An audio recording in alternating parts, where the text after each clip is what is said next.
నాకు తెలుసున్న ఒక ఆయన ఇంట్లో ఎప్పుడు చూసినా గొడవలు, గొడవలు, గొడవలు. భార్యాభర్తల మధ్య గొడవలు. తండ్రికి పిల్లలకి మధ్య గొడవలు. తల్లికి పిల్లలకి మధ్య గొడవలు. కానీ ఒక్కటైతే నాకు అర్థమైందండి వాళ్ళ గొడవలను బట్టి. తండ్రి సరిగా లేకపోతే కూతురు చెడిపోద్ది. భర్త సరిగా లేకపోతే భార్య చెడిపోద్ది.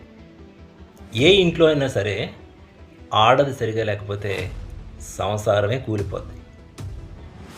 భర్త తన భుజాలపైన బరువు బాధ్యతలు మాత్రమే మోస్తాడు. కానీ భార్య పరువు ప్రతిష్టల్ని తన చేతుల్లో పెట్టుకుంటుంది. ఆమె సరిగా ఉంటే సంసారం చాలా సాఫీగా, చాలా హ్యాపీగా ముందుకు వెళ్తుంది.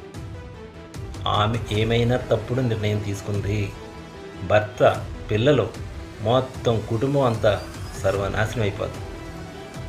కానీ భార్యలు ప్రతి వాళ్ళు కూడా చాలా ఓర్పు సహనంతో ఉంటారండి. అందుకే వాళ్ళని భూమాతతో పోల్చారు. ఏదైనా నిర్ణయం తీసుకున్నారంటే చాలా ఆలోచించి నిర్ణయాలు తీసుకుంటారని నమ్మే వాళ్ళలో నేను కూడా ఒకడిని.